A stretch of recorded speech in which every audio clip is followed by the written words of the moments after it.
Knicks win, force a game six, and you know the motto around here. Our teams win, we schedule lives. The outcome doesn't go our way, we don't schedule lives. How That's you how we doing? do it here, pick a side, man. I had to mute myself because I had an ultimate big time sneeze. But the last couple of days, we were planning to do a podcast in the studio. It just never culminated. So that's why we didn't do the live reactions and stuff. But don't worry, guys. We'll talk about all there is to talk about when it comes to not only this game, but also the Timberwolves getting eliminated by OKC. So we'll talk about all that. We're just not going to ignore it. But Dels, how are you doing tonight? Doing good, man. First of all, I love to see the Knicks pull out the win because if it wasn't for that, we would have gone a week without basketball. And now all of a sudden, Saturday night, I got something to do. I got Knicks Pacers game 6 to watch. Some would say the biggest game, in Knicks history since 2000 at a minimum in our lives, right? So I'm excited for that, man. How are you doing? I'm doing great. The way I feel right now is I think it's Knicks and 7. Calm. That's how I feel right now. I don't know Mhm. why we're not able to pull it off. I think tonight, blitzing Hallie and really limiting him as a scorer, not getting him going, was a huge defensive wrench in the Pacers offense. And offensively, with Brunson and Cat and how they took over, the tone they set in the first quarter. Jalen Brunson, he can be guarded by anybody when he's at his absolute best, 81% true shooting in game 5. But Karl Anthony Towns is the one that has to wake up and consistently have the mindset that there's nobody on the Pacers that can guard me whatsoever. And if we get those aggressive versions of Brunson and Cat and we're playing solid defense, I think we can win in 7 games. And I know there's going to be people out there that say, oh, the Pacers, they laid a dud on the road. They want to win in front of their fans. If you're going to give me a free win, by all means, give it to me. Take that. This series has been way too close to act like, oh, yeah, we'll just lose on the road and we'll beat them at home. This has not been that type of series. This was the first game in the series where a team has won by double digits. There hasn't been a 3-1 comeback in the NBA in 5 years. And my heart hurts when I think about how we could be up 3-2 had it not been for the game 1 choke that we had. This has been an awesome series. I think it is going to go the lengths, and we're going to win game 6 on the road. Listen, you should feel that way. This was the most pronounced, decisive win of the series, as you mentioned. All of these games have come down to the last couple of possessions outside of this one. And even in this one, right? I don't know if it's just because we've seen it in the previous 4 games before, but even when this game was like a 12, 14-point lead, it still felt like the Pacers had one more run in them. But I thought New York did a tremendous job answering all of the runs Indy had, right? When they would go on their little 7-0 runs, 9-0 runs, and they would cut it to 10 or 12 points.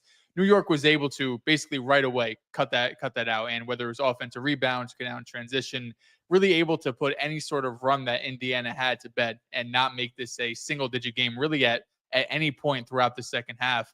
But what you said is true. Not only can nobody guard Jalen Brunson on the Pacers, nobody can guard Cat. He's had 20 plus points in every single game this series. I think Carson put out the stat as well. He's averaging 1.2 points per possession on drives. He's looked fantastic when he puts his head down and just says, "You're not going to be able to guard me. You're too small." And when he's aggressive, he's been tremendous for the Knicks. Of course, we know Cat as this, lethal 3-point shooter, but he's also 6'10, 260, and he can put the ball on the floor and be able to drive right through guys. And we saw that a ton this series and a ton in this game. The fact that, Brunson and Cat are having as great of series as they're having, and you're still find yourself in a 3-2 hole is pretty crazy. But I think that just goes to show, some of the outstanding performances that the Pacers have had throughout this series. But to talk about this game specifically, Halliburton's been getting a ton of love, deservedly so, right? Halliburton has been put in conversations as a top 5 point guard, surpassing guys that before the season we didn't really have him over. And I think it's warranted. But for him to get to that next level, these are the type of games that can't happen, right? And it wasn't just Halliburton to his defense. 4 of the 5 starters for the Pacers did not hit double digits. It was only Siakam as the lone Pacers starter that had 10 plus points in this game. So it wasn't just Hallie that struggled. Really, the collective team really struggled in this game. But we've seen Hallie have these performances, at least as a scorer, where he could just disappear at times. And that's really the last thing I think separating him between him being a star and him being a superstar. And I know those words could be super subjective and you could get in debates for, hours and hours and hours, but for him to really take that next level, these are the type of games that have to get cut out. You're going to have bad games in the playoffs. You're going to have bad games in the playoff series, but I can't have you be so passive that you take 7 shots in a single game. You finish with 8 points. He only has 6 assists, no turnovers once again, but these are the type of games I'm really looking at Halliburton. Like, this is the last step I think you need to have before we really put you in these like top 10 player talks that I think he's getting thrown into, after game, 4 a couple of nights ago. But overall, I think you have to give a lot of credit to the Knicks and their defense. That's been the one thing that they really showed in that Celtics series, that if they are locked in defensively and they're putting pressure on the ball, which you do with Halliburton and Ton, they trapped him, they made life difficult for him. And OG and Mikhail and Josh Hart and these guys could really get aggressive and handsy on defense. This team looks a whole lot different. And we saw that throughout this entire game, starting from the first quarter, starting from the tip, the aggressiveness they played with, the physicality they played with. It was just on a whole nother level than what I feel like we've seen all series long. This is the first time in the playoffs the Pacers have not scored 100 points. So this Knicks defense really showed up at the beginning of this game. It led them to transition opportunities. And overall, it's just really an ass whooping from New York that we hadn't seen from either team so far in the ECF. I think Halliburton needs to be more consistent, and the Knicks and how they play defense tonight is a little bit of a sneak peek of how tough OKC is going to be as a matchup if they play them in the finals. With that type of pressure they can put on you defensively, it's going to be hard for not only the Pacers but also the Knicks if they make it and they complete the 3-1 comeback. This series is reminding me a lot of the first round Warriors Rockets series, where we haven't seen a 3-1 comeback in 5 years, but the Rockets were pretty dang close to doing it against the Warriors, where the Warriors are up 3-1 and they kind of blow game 5. The Rockets just blow them out. And we're all thinking to ourselves, well, game 6, Golden State will finish it off at home.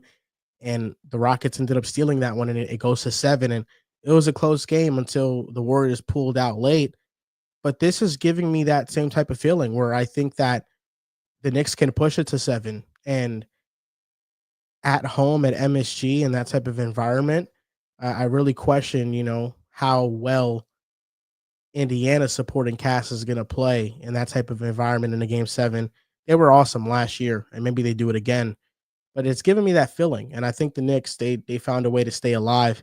My only worry for game 6 is, can Cat stay out of foul trouble? We saw it in the second half, and had the Pacers not been abysmal on offense tonight, maybe they do make a comeback when Cat is off the floor.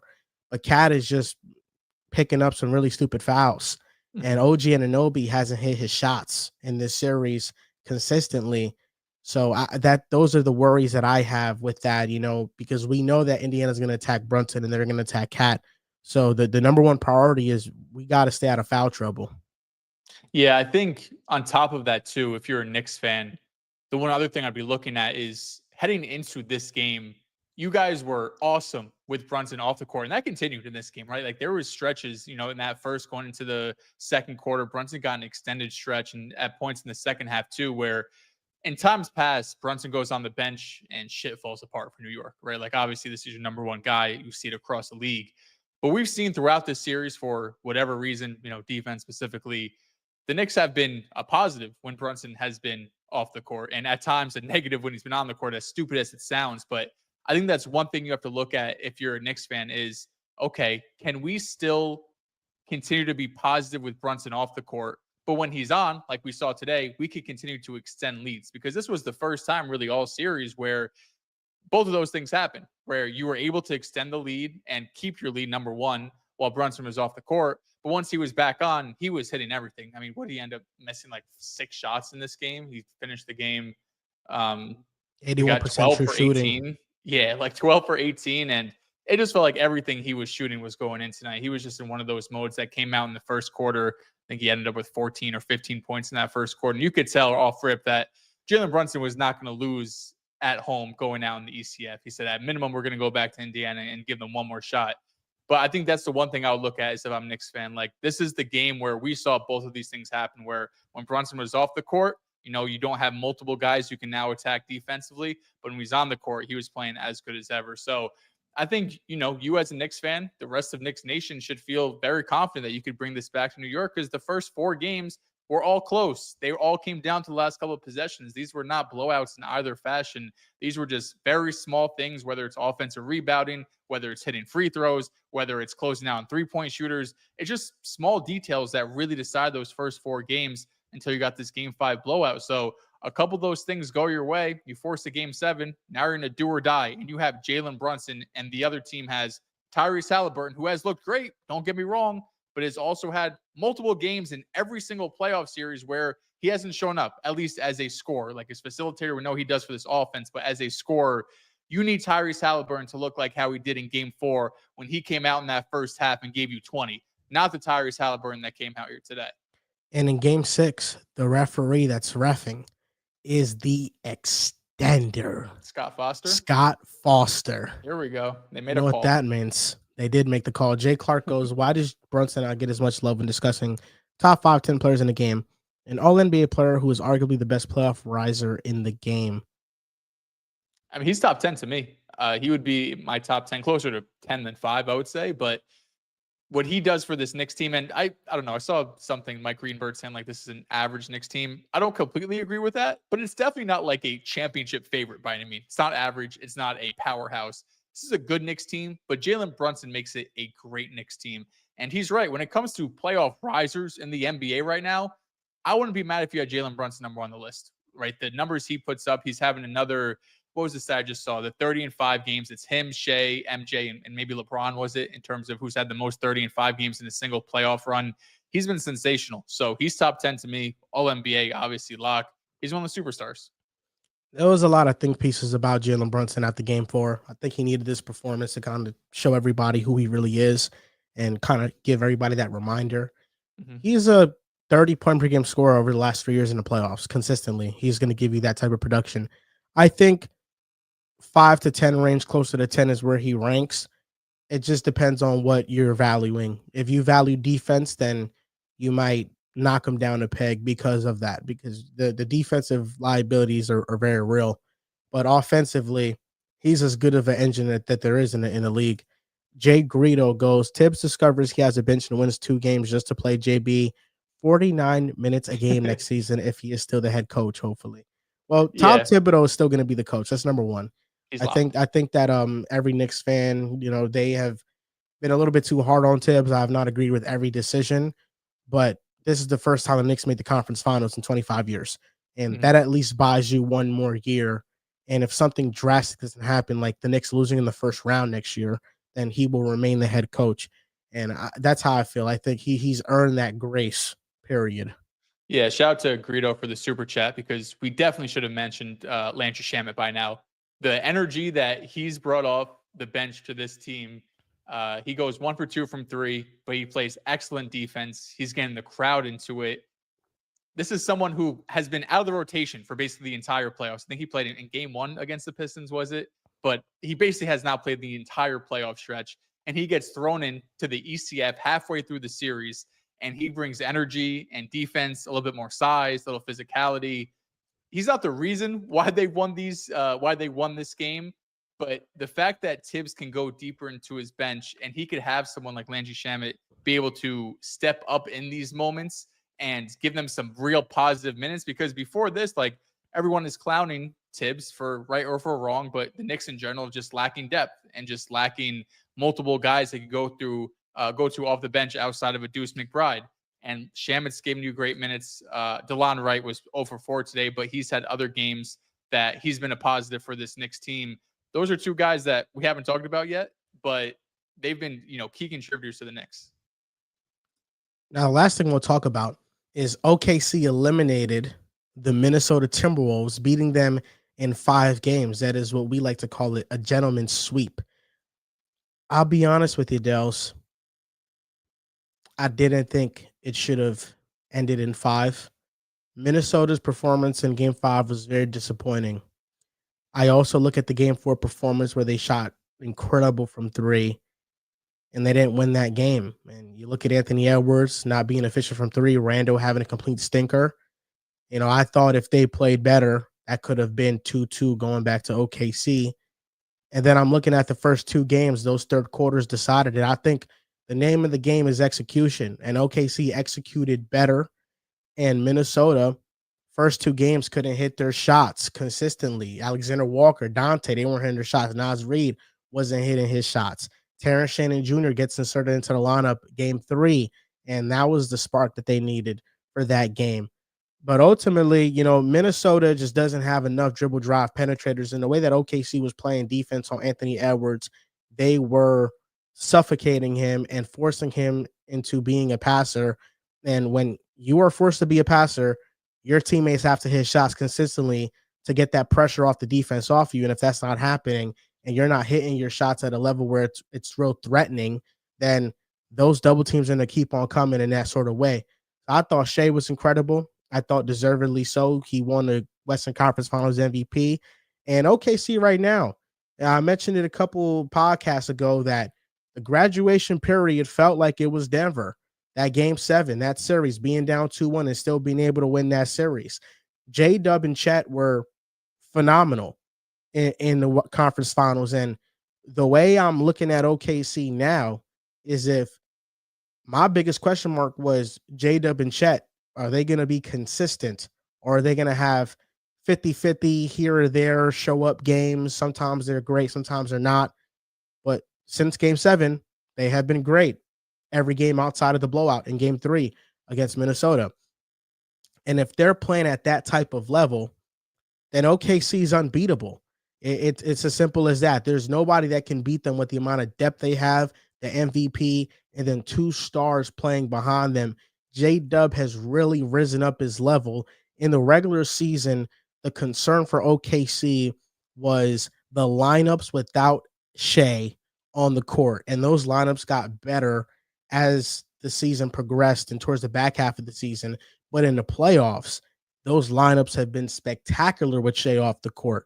So OKC right now, what they're doing, they're on the midst of completing an all-time great season that's going to be remembered in NBA history. Yeah, they dominated. This was a series that I don't want to discredit Minnesota because they obviously were a great team. You make the WCF for a reason. It was more just about the Thunder being dominant the entire stretch, right? Regular season into the postseason. And we talked about it on the last full podcast that I didn't want to, look over what the Wolves did against the Lakers or they did against the Warriors. But I also didn't want to take a step down for the Thunder or discredit the Thunder because they went to 7 with the Nuggets either. Because the Nuggets, looking back on now, like, damn, that's a good Nuggets team, and Jokic and some of those dudes really stepped up. But the Thunder are just a dominant team, and they've been the best team in the NBA all season long. And you're right. It really did come down to what are the other guys going to give me outside of Shai? Because Shai did what Shai does. He's giving you 30 a game. I think he had, 8 or 38 and 6 was his final stat line. The MVP, well deserved. But what J-Dub gave you is exactly what you needed. As a number 2 option, averaging 22, 7 rebounds, I'll round up, 4.5 assists, 50% from the field, 46% from 3, 83% from the line. 4 of the 5 games, 19 plus points. He gives you the 30 ball in game 4, 26 in game 2. He was amazing in basically every single game outside of game 3. The one game they just got smoked out, just completely blown out of the arena. They lose by like 40 points. He only plays 20 something minutes. But he was awesome. Chet has been awesome, not only on offense, but defensively. He has been an absolute stud. And as Brunson had some think pieces after game 4, I feel like Anthony Edwards is getting a little too many think pieces as well after this series. Listen, the guy's 24 years old, 23 years old, back-to-back WCF appearances. He's run into 2 teams that are just better. Last year, the Mavericks team was better. Luka Doncic was playing at a higher level. The role players they had around him. And in this case, in this year, he's going up against an historic team. He's going up against a 68-win Thunder squad that has the best defense, arguably, we have seen in our lifetimes. And going up against Shai, who's in the midst of one of the best individual seasons we have seen in our lifetimes. If he closes out with the finals win and the finals MVP, it's going to be right up there with, top 4 to 5 seasons we have probably ever seen from any player. That's the type of company that Shai's put himself in right now. So I don't think anything less of Ant. Like he's amazing. And the numbers that you look at this WCF from, I think it's like 23, 24 points per game. You mentioned the struggles he had from 3-point land. It was sub 30%, if I remember correctly. But he's just way too young and just has way too much talent for anybody to think anything other than he's going to be back here and he's going to have, 4 to 5 to 6 to 10 more shots at this thing. I think the bigger question is just, what Minnesota does going into the offseason, because they have so many different opportunities to shape up this roster, right? Like you have impending free agents in Naz Reid and Nikhil Alexander-Walker. Does Julius Randle stick around for another season? He was great in the playoffs, and of course WCF really fell apart. Does Rudy Gobert stick around for another year? He's brought you to these WCFs, but you also feel like there's another level you can get to. So I think there's a lot of questions around Minnesota, just how you shape this roster going forward. But overall, like Ant is someone that no one should be thinking of other than a top 10 player. And in terms of who you want to build your roster around for the next 5 to 10 seasons, like a top 5 guy. So I think he's getting listed a little bit too much, not discredit, but it's a little bit too much hate right now. It's a super young player. And most guys at 23, 24 years old don't have multiple WCFs on their resume. So credit to the Thunder. They were the better team all season long. They were the better team in the series. And it's going to be an exciting matchup, I think, in the finals, but I could also see them just blowing out Indy or the Knicks in 5 games. I think OKC is past the point of toying around. I think they're past the point of their adversity when it comes to this year. And I think it's easy sledding here on out. I think that this is what they're going to be. They're going to be this dominant. I think Denver gave them a real challenge because of how they played them defensively, and also because Jokic is able to control so many possessions offensively. And that was a big thing for them. They threw the kitchen sink at him. I just look at Shai, and OKC's an all-time defense.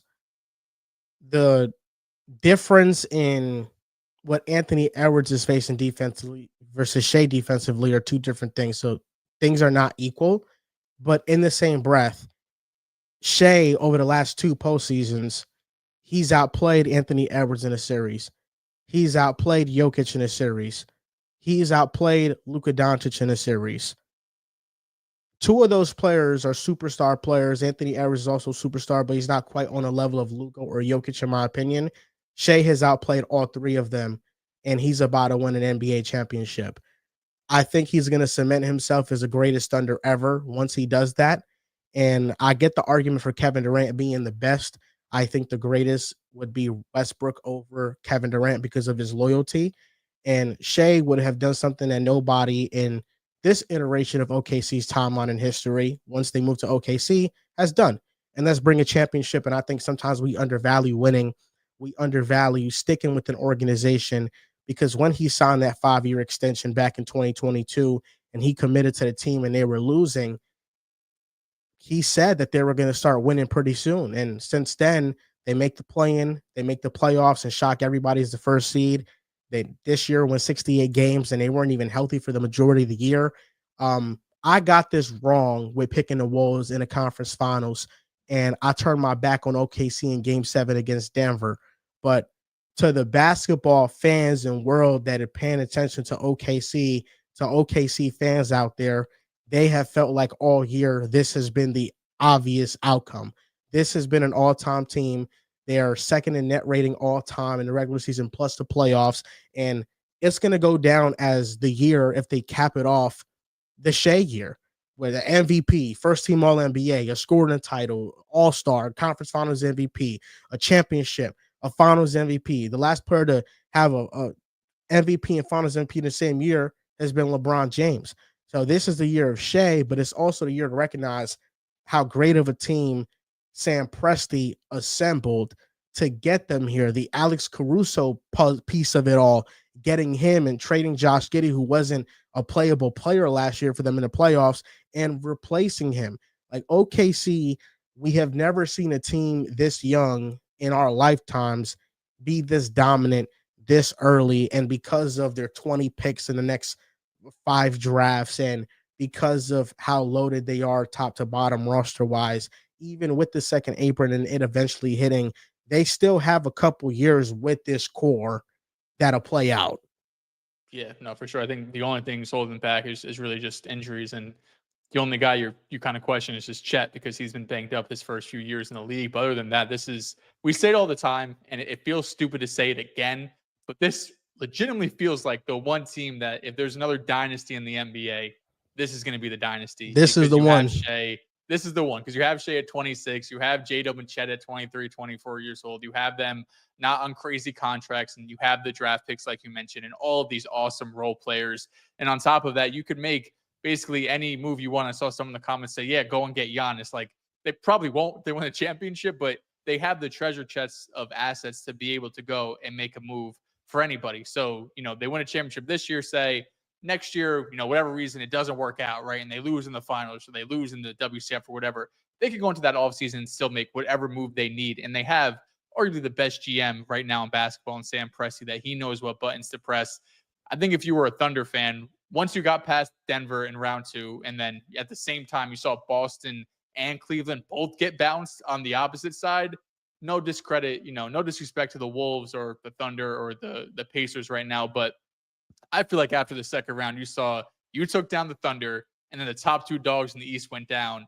You probably felt like, yeah, this is the year. If this isn't the year, I don't know if we're going to get a championship. So this feels like not a long time coming, but at least for the last week plus, it feels like the inevitable outcome for OKC. Of course, they still got to finish the job. But man, this is an awesome team, an awesome unit. They play together. There's nobody on that team that you dislike. Like, they're all super likable guys too. They say the right things. Awesome coach, awesome organization. I don't want to glaze them yet because they haven't won a championship. And if for some reason they just fell apart in the finals, we take this all back. But right now they're looking like, the best team in basketball, obviously. Shai is one of 3 players to have 30 plus points and 5 plus assists 10 times in a single postseason. The other 2 are LeBron James and Michael Jordan. I think Brunson joined that list. Now he's on that list as well. Those are the 4. That's the company that they're in. That's the company that they're in. Shai, Jalen Brunson, LeBron, and Michael Jordan. That's what we have. So that's going to do it for us. And this live reaction, OG team super chat goes, if Pacers get past us, Hallie legit might not score 15 points in a game versus OKC. Caruso and Dort are unscreenable.